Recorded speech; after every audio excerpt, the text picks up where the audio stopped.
Last year का जो exam आपने दिया था नीट 2025 उसका रिजल्ट।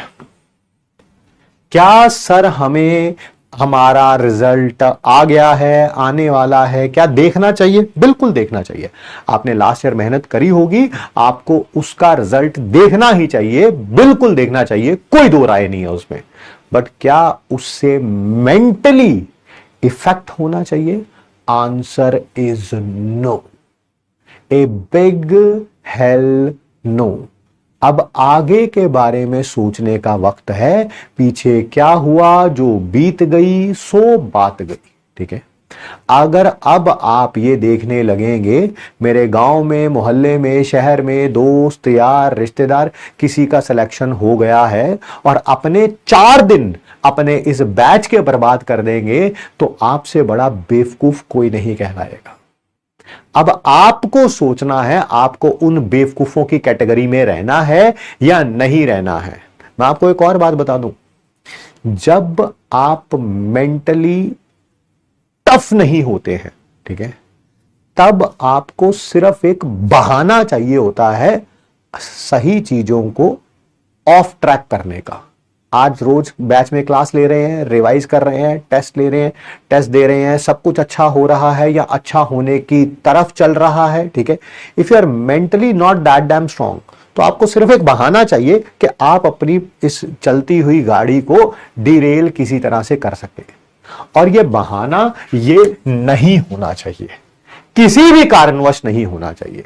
इस साल के टॉपर के कितने नंबर आए हैं, क्या पेपर आया था, मैं क्या कर लेता, क्या नहीं करता, अब इन बातों का समय नहीं है, नहीं है, नहीं है, नहीं है। ठीक है, अब समय है आगे देखने का।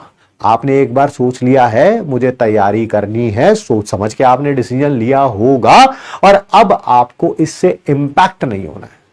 अब वो दोबारा फिर सारे 1-1.5 महीने पहले वाली सिचुएशन में नहीं जाना है। जिस दिन एग्जाम हुआ था उस दिन मूड खराब हो गया था, 2-4 दिन खाना नहीं खाया था, किसी से बात नहीं करी थी घर पे।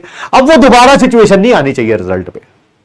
मैं एक पेरेंट हूं, मैं भी अपने बेटे को बोलता हूं एग्जाम के लिए तैयारी करो करो करो करो करो, बट जिस दिन वो एग्जाम देके आ जाता है, चाहे जितना मर्जी खराब हुआ हो एग्जाम, होते हैं उसके भी खराब एग्जाम, ठीक है, और चाहे जितना मर्जी अच्छा हुआ हो, I hardly said something to him.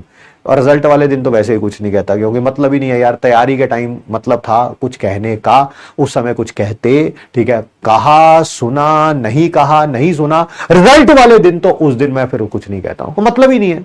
जब आप लड़ाई लड़ रहे होते हैं उस समय किसी बात पे ऊपर नीचे आप कर सकते हैं, लड़ाई को और बेहतर तरीके से कर सकते हैं।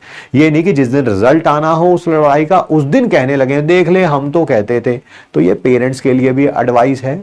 अब जो भी रिजल्ट आ रहा है, बच्चों को मेंटल स्टेट ऑफ माइंड जो है, उनका मेंटल पीस जो है, वो किसी भी तरह से अब उसको दोबारा 1.5 महीने पीछे ना लेके जाए। ठीक है, फिर उसको सुनाना ना शुरू कर दें तूने पिछले साल ये कर लिया होता, वो कर लिया होता, देख शर्मा जी के बेटे का हो गया, उसका हो गया, फलाने का हो गया, ढिमकाने का हो गया। छोड़ दो भाई, जो बीत गई सो बात गई, आगे की तरफ देखो। पिछले साल की गलतियां ना रिपीट हो।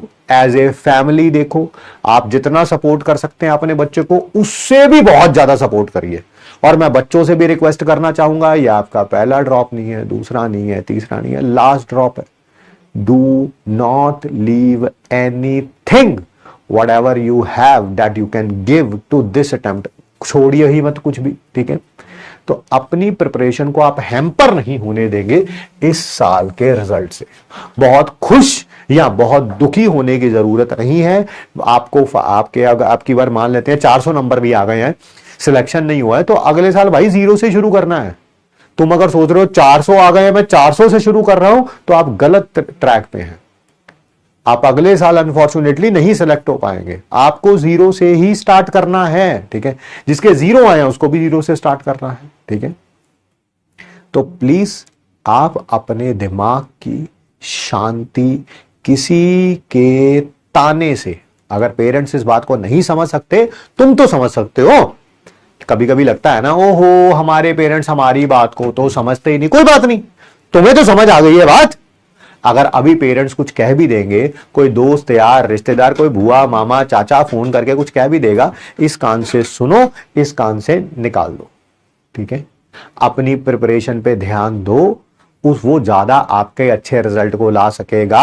अगले साल जिसने ये बातें सुनाई होंगी उनको फोन करके हम अगले साल का रिजल्ट भी बताएंगे। मैं ये नहीं कहूंगा अगले साल उनको सुनाएंगे, क्योंकि घर का जो बड़ा बूढ़ा होता है कोई कुछ कह भी देता है तो कोई बात नहीं यार। ठीक है, let bygones be bygones, let's move forwards, let's work, है ना, हार्ड। ठीक है, एंड फिर रिपीट कर रहा हूं, लास्ट टाइम रिपीट कर रहा हूं, ये आपके मेंटल पीस को इस साल का रिजल्ट जो अब आ रहा है वो आपको इफेक्ट नहीं करेगा, नहीं करेगा, नहीं करेगा। ठीक है, रिजल्ट देखना चाहिए, बिल्कुल देखो।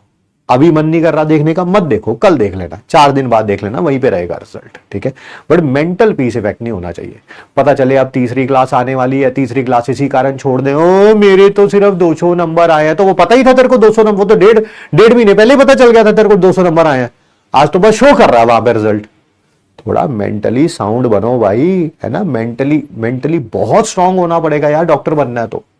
ठीक है, 200 नंबर आज थोड़ा आया, 1.5 महीने पहले आ गए थे तो, यस 1.5 months बैक अप्रोक्सीमेटली आ गए थे, बस आज वो दिख रहे हैं आपको स्क्रीन पे।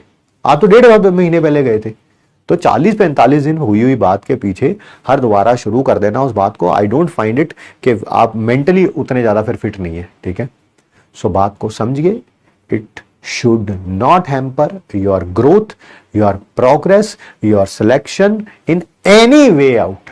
ठीक है, मन कर रहा है थोड़ी देर के लिए फोन वोन स्विच ऑफ करना है, क्लास लेने के बाद स्विच ऑफ कर दो, ताकि किसी दोस्त या रिश्तेदार का फोन ना आए। मम्मी पापा को बोल दो मेरी किसी से बात मत कराना। ठीक है, और खुद बैठ के पढ़ते रहो।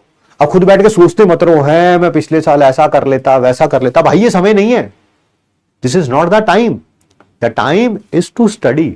ठीक है, पढ़ने बैठो, काम करने बैठो, उसके ऊपर ज्यादा ध्यान दो। ठीक है, मिलते हैं आपसे नेक्स्ट क्लास में। Thank you so much to all my मगरमच्छ, बाय बाय, टेक केयर।